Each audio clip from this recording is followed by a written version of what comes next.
आज हम यशाया की पुस्तक में अध्याय 19 और अध्याय 20 का अध्ययन करेंगे। अध्याय 19, परमेश्वर मिस्र को दंड देगा। मिस्र के विषय में भारी भविष्यवाणी। देखो, यहोवा शीघ्र उगड़ने वाले बादल पर सवार होकर मिस्र में आ रहा है, और मिस्र की मूरतें उसके आने से थरथरा उठेगी, और मिस्रियों का हृदय बैठ जाएगा। और मैं मिस्रियों को एक दूसरे के विरुद्ध उभारूंगा, और वे आपस में लड़ेंगे, प्रत्येक अपने भाई से और हर एक अपने पड़ोसी से लड़ेगा। नगर नगर में और राज्य राज्य में युद्ध छिड़ेगा, और मिस्रियों की बुद्धि मारी जाएगी, और मैं उनकी युक्तियों को व्यर्थ कर दूंगा। और वे अपने मूर्तों के पास और ओजो और फुसफुसाने वाले टोन्हों के पास जा जाकर उनसे पूछेंगे, परंतु मैं मिस्रियों को एक कठोर स्वामी के हाथ में कर दूंगा, और एक क्रूर राजा उन पर प्रभुता करेगा। प्रभु सेनाओं के यहोवा की यही वाणी है।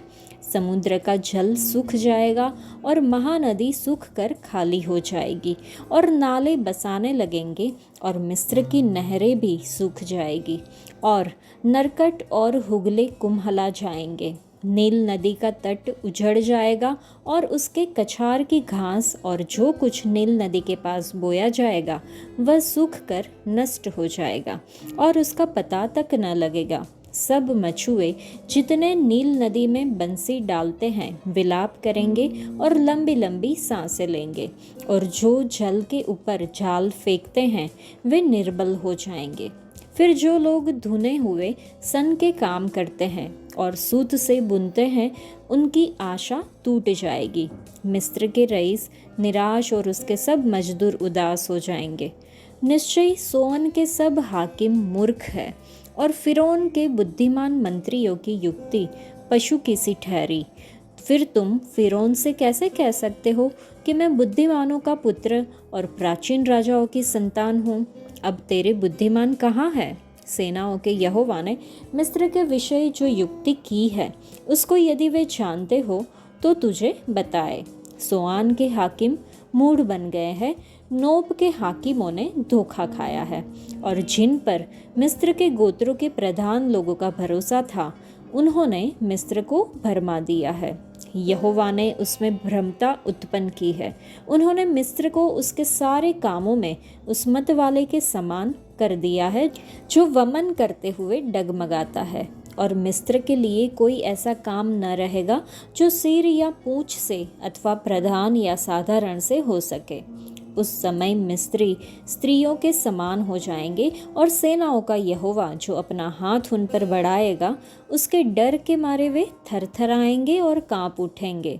और यहूदा का देश मिस्र के लिए यहाँ तक भय का कारण होगा कि जो कोई उसकी चर्चा सुनेगा वह थरथरा उठेगा। सेनाओं के यहोवा की उस युक्ति का यही फल होगा जो वह मिस्र के विरुद्ध करता है। उस समय मिस्र देश में 5 नगर होंगे, जिनके लोग कनान की भाषा बोलेंगे और यहोवा की शपथ खाएंगे। उनमें से एक का नाम नाश नगर रखा जाएगा। उस समय मिस्र देश के बीच में यहोवा के लिए एक वेदी होगी, और उसकी सीमा के पास यहोवा के लिए एक खंभा खड़ा होगा। वह मिस्र देश में सेनाओं के यहोवा के लिए चिन्ह और साक्षी ठहरेगा। और जब वे अंधेर करने वाले के कारण यहोवा की दोहाई देंगे, तब वह उनके पास एक उद्धारकर्ता और रक्षक भेजेगा और उन्हें मुक्त करेगा। तब यहोवा अपने आप को मिस्रियों पर प्रकट करेगा, और मिस्री उस समय यहोवा को पहचानेंगे और मेल बलि और अन्न बलि चढ़ाकर उसकी उपासना करेंगे, और यहोवा के लिए मन्नत मानकर पूरी भी करेंगे। यहोवा मिस्रियों को मारेगा, वह मारेगा और चंगा भी करेगा, और वे यहोवा की ओर फिरेंगे, और वह उनकी विनती सुनकर उनको चंगा करेगा। उस समय मिस्र से अशुर जाने का एक राजमार्ग होगा, और अशुरी मिस्र में आएंगे, और मिस्री लोग अशुर को जाएंगे, और मिस्री अशुरियों के संग मिलकर आराधना करेंगे। उस समय इस्राएल, मिस्र और अशुर तीनों मिलकर पृथ्वी के लिए आशीष का कारण होंगे, क्योंकि सेनाओं का यहोवा उन तीनों को यह कहकर आशीष देगा धन्य हो मेरी प्रजा मिस्र और मेरा रचा हुआ अशुर और मेरा नीज भाग इस्राएल।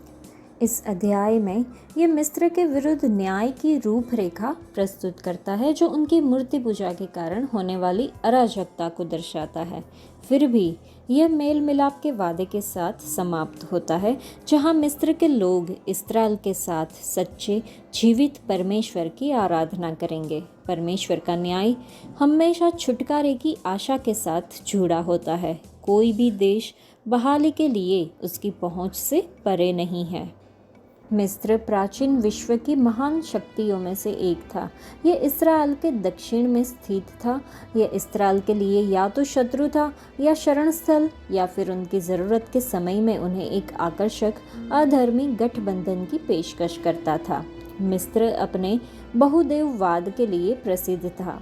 निर्गमन के समय जब इस्राएल को कैद से मुक्त नहीं करा, तब परमेश्वर ने मिस्र की एक विशेष मूर्ति पर प्रत्येक विपत्ति को निर्देशित करके अपनी उपस्थिति से मूर्तियों को डगमगा दिया था।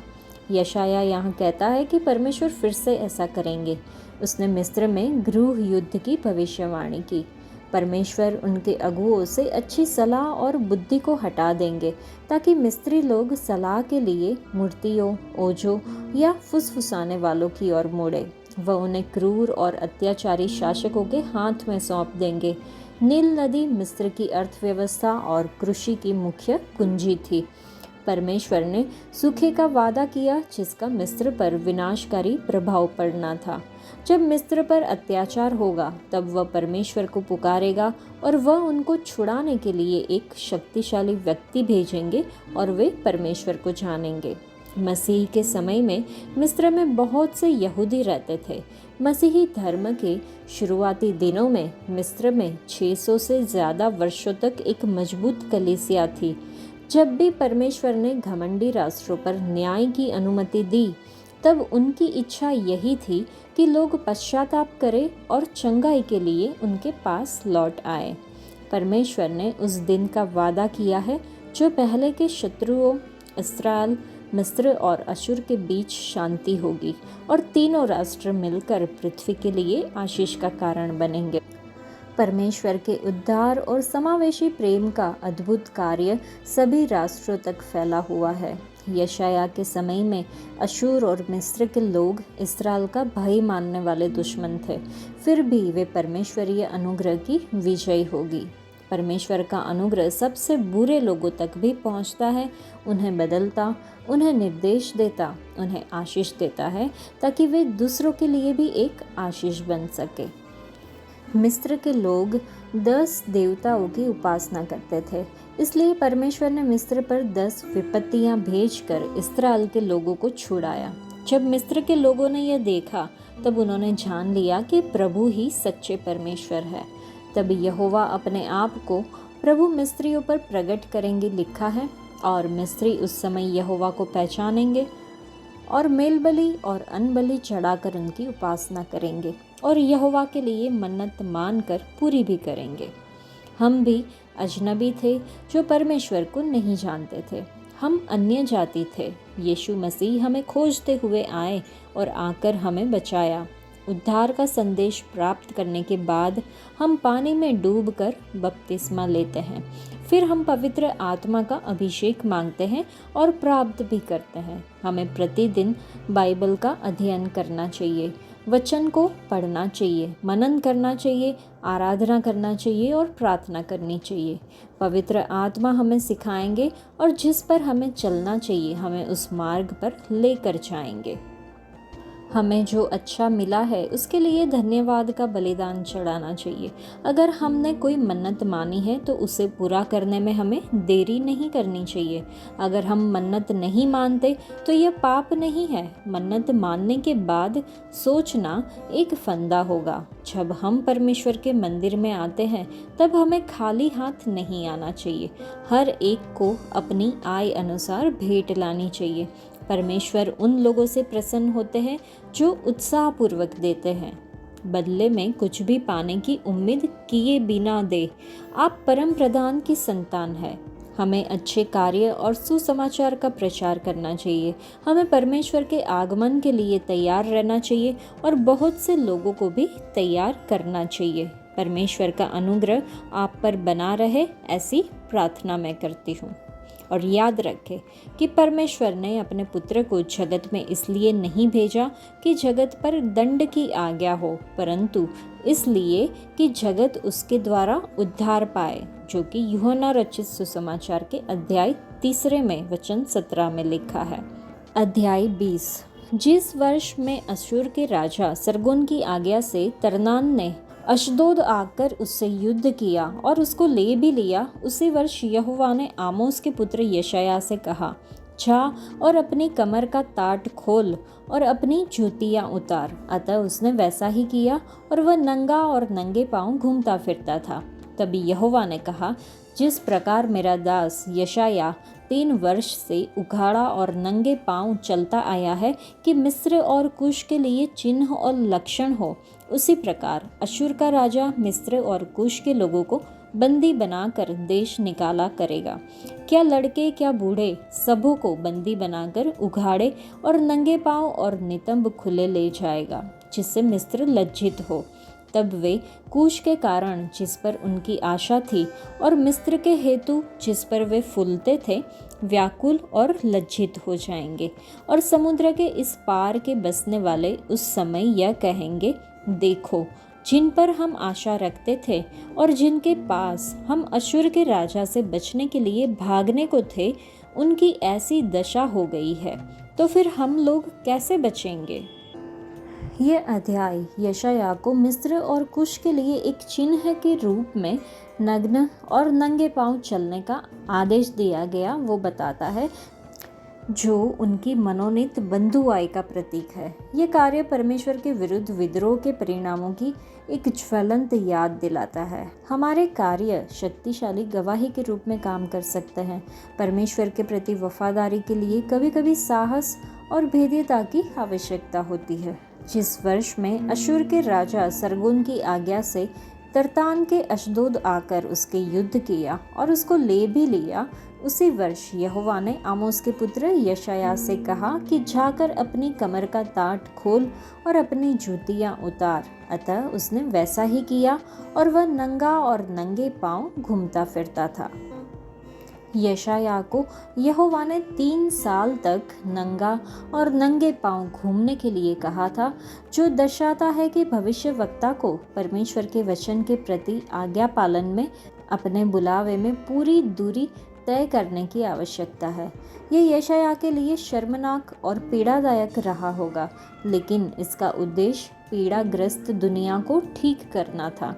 एक याजक अपनी मध्यस्थता के द्वारा लोगों को परमेश्वर के सामने पेश करता है और एक भविष्यवक्ता लोगों को परमेश्वर के सामने पेश करता है, जो वह परमेश्वर से सुनता है। हम सभी को इस पीड़ाग्रस्त दुनिया के लिए याजक और भविष्यवक्ता बनने के लिए बुलाया गया है। क्या हम यशायाह की तरह अपने बुलावे में पूरी तरह से आगे बढ़ने के लिए तैयार हैं? हमें अब पहले से कहीं ज़्यादा भविष्यवक्ताओं की ज़रूरत है, क्योंकि हम अंतिम दिनों में जी रहे हैं और हमें परमेश्वर की आवाज़ सुनने की ज़रूरत है।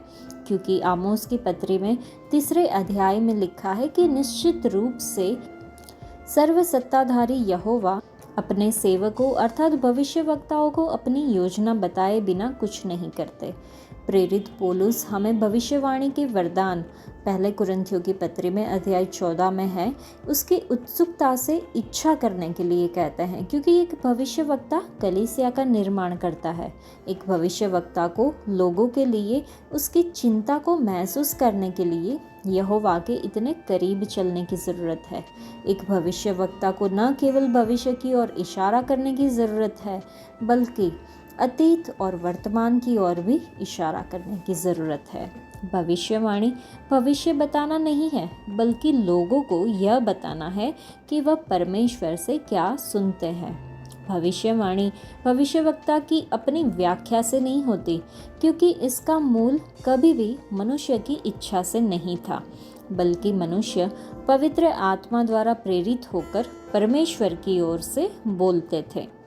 गिनती की पुस्तक अध्याय 11 में जब यहोशू ने मूसा से एल्दाद और मेदाद को भविष्यवाणी करने से रोकने के लिए कहा, तो उसने कहा, मैं चाहता हूँ कि यहोवा के सभी लोग भविष्यवक्ता हो और यहोवा उन पर अपनी आत्मा डाल दे। इस प्रकटन के प्रकाश में चलिए हम दूसरों को शिक्षित करने के लिए भविष्यवाणी के उपहार की इच्छा करें और इसे तब भी स्वीकार करें जब यह हमारे कानों को असुविधाजनक लगे। आज के लिए इतना ही। परमेश्वर आप सबको आशीष दे। धन्यवाद।